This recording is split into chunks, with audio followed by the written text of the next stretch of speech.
Hello, welcome to Skill English. I hope all of you are fine and going on with your task of improving your English.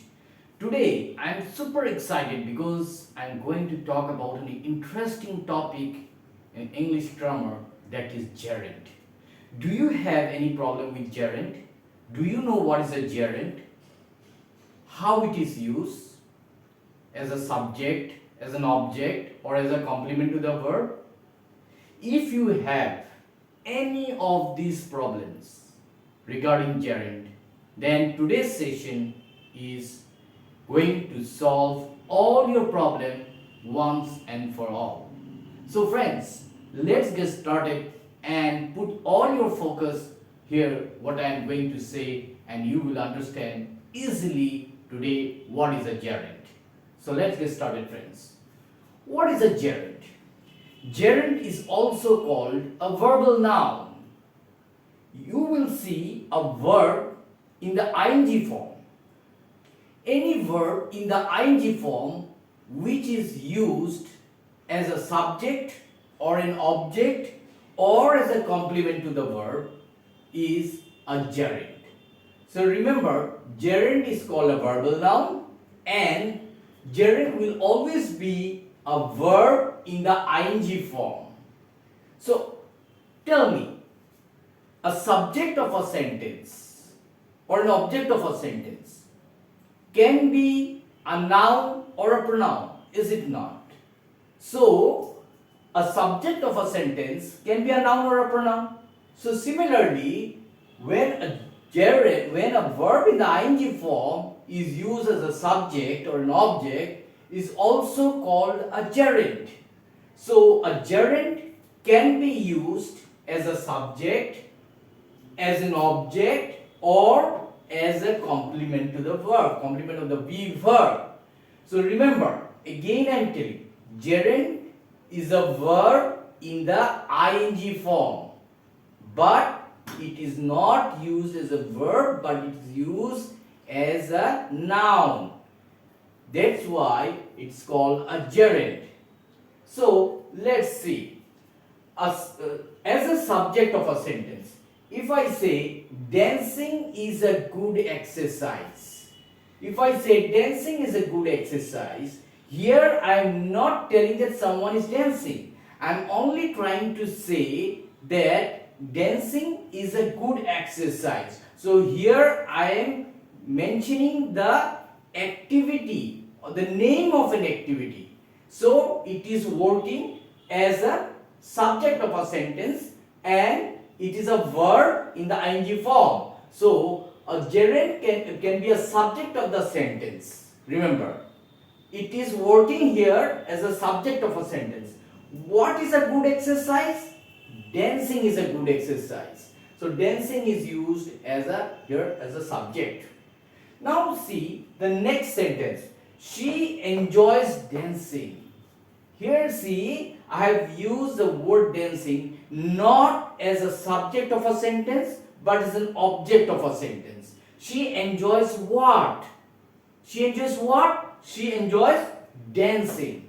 So see, and gerund can be a subject of a sentence also. It can be an object of a sentence also. And it is working as what? It's practically working as a noun. A verb in the ing form, but it is a verbal noun. It is called a verbal noun. Gerund and the name is called a verbal noun. I hope you have understood up till now what I have discussed. Very simple. A verb in the ing form, it is working as a subject of a sentence. And normally a subject of a sentence is a noun or a pronoun. So any word which is acting as a noun in a sentence can be a subject or an object. So here in this sentence, dancing is a good exercise is a subject of the sentence and she enjoys dancing is working as an object of a sentence, and both are gerund, not participle. Don't confuse gerund with participle.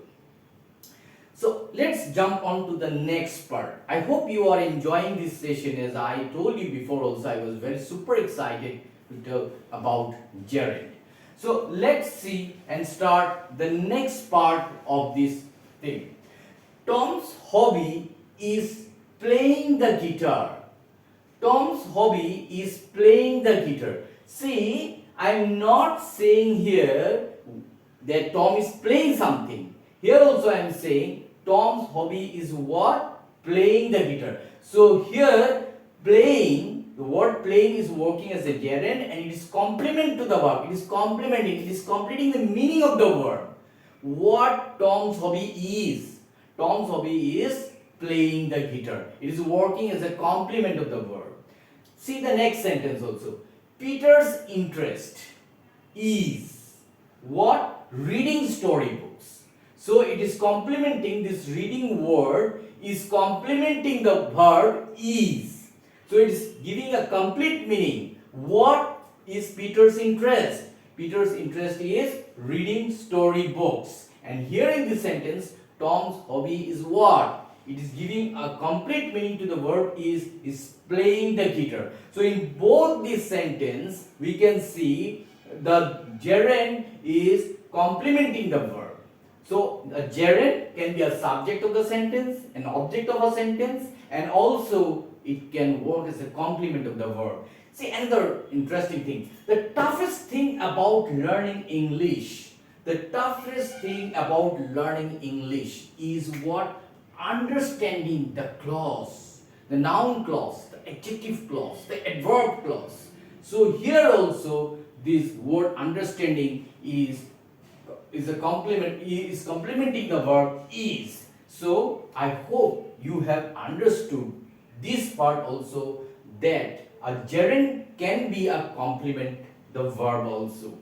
Okay, so let's go on to the next section. Look here what I have written. After preposition, gerund can be also used after preposition.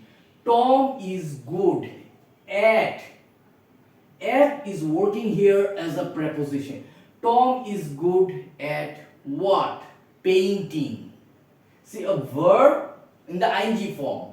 So gerund can also be used after preposition. Tom is good at painting. There is no point this in what?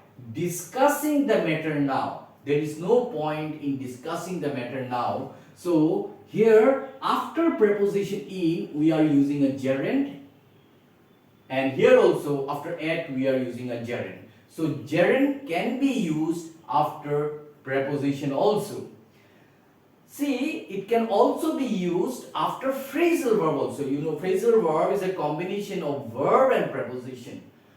I have written a sentence here. Why doesn't Suman give up smoking? Smoking is a gerund here. Smoking is a gerund here. Here it is just naming an activity. What? What Tom or what Suman cannot give up? Suman cannot give up smoking. So after phrasal verb also we can use what? Gerund. The students kept on. Kept on is a phrasal verb. Give up is a phrasal verb. The students kept on what? Making noise. So after phrasal verb also we can use a gerund. So let's summarize before we end our session today. What is a gerund? Gerund is a verb in the ing form and it works as a subject or an object or as a complement of the verb. It can be used as a subject or an object, like dancing is a good exercise. Dancing is a subject. She enjoys dancing. Here dancing is an object. It can be used as a complement of the verb, like Peter's interest is, complement of the verb is reading storybooks. It can also be used after preposition. Tom is good at what? Painting, a verb in the ing form. After phrasal verb, why doesn't Suman give up? Give up is a phrasal verb. Give up what? Smoking. So I hope today you have understood what is a phrasal verb and how it is used. It is used as subject, object, complement of the verb. It can also be used after preposition and also after phrasal verb.